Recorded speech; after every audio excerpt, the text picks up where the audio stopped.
Hey YouTube, what's up? Welcome back to another edition of Let's Play Goldeneye 007. We're starting Mission 3, Kyrgyzstan, or whatever it is, and we're doing Part 1, the launch silo number 4.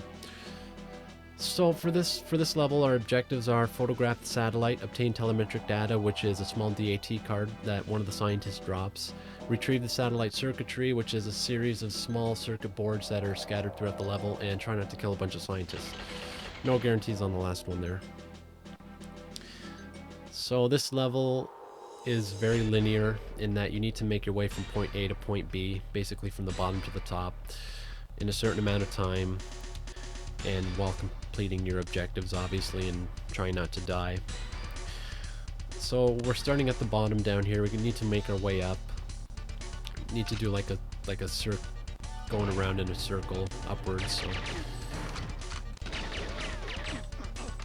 So there's really not too much in this level in the ways of tactics. The only thing I can really recommend is that you utilize your line of sight tactic, because there's going to be a lot of corners where there's going to be a lot of enemies on the other side of it. So your line of sight tactic is very useful in this map. These are the there's a series of these rooms that we're going to come across as we're making our way up, and this is where you'll find your circuit boards and your key cards to get into the doors up there. So to get the key cards, all you do is kind of point your gun at the scientist and he'll drop it, pick it up, and here's our circuit board. So that's everything in this room, so just continue on.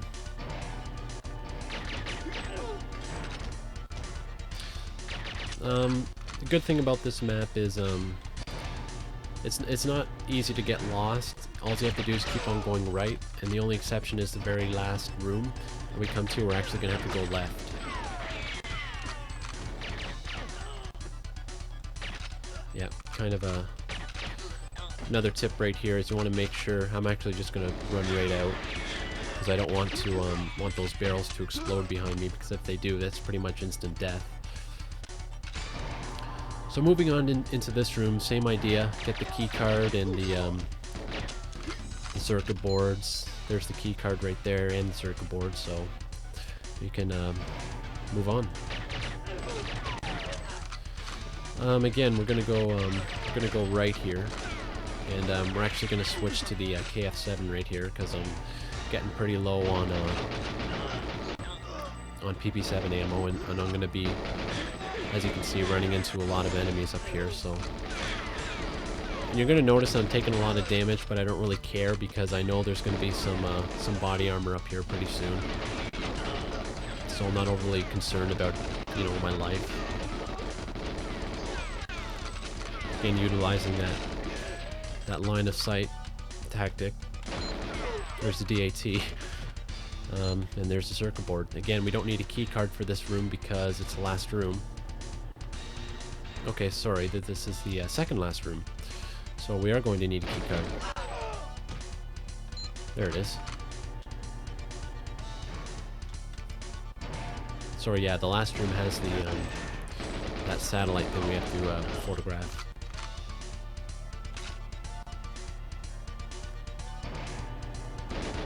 So for this room, I'm gonna just kind of run in and do one of these.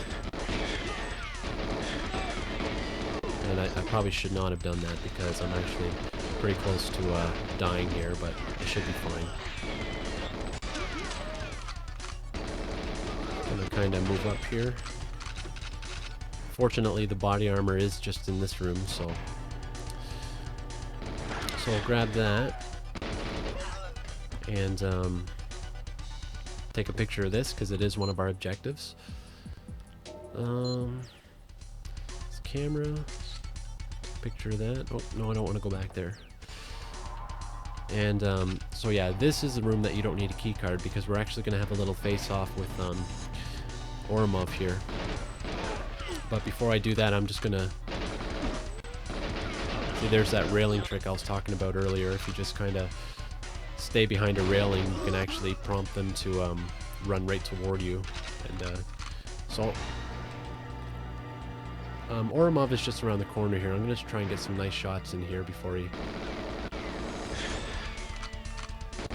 And I know I mentioned in my my second video, I think, when I did the facility, some of the NPCs, they don't wait for you to reappear like in their line of sight. They'll just keep on shooting you anyways. And an example of that would have been Ormob. I don't know if you heard, he was actually shooting me while he couldn't see me. And I think Xenia will do that as well. And Trevelyan, when we face him at the end of the game. So this time, Ormob did drop his briefcase. And I'll be honest with you, it might be part of an objective for Double Agent, but I'm not entirely sure. So it's always nice that he drops it though. I think the idea is you need to do a certain amount of damage to him within a certain amount of time. Otherwise he'll just kind of take off. Okay, so that takes care of all the enemies. Takes care of all the objectives, I believe. Just double check here. Yep. So the only thing left to do is escape via the elevator. A little cutscene here lets you know you did it. Badass James there. Thinking he's all high and mighty. Anyways, yeah. Accuracy was shit, but whatever. Whatever works. So again, thank you very much for watching, and please join me in my next video when we do the Monte Carlo frigate thing.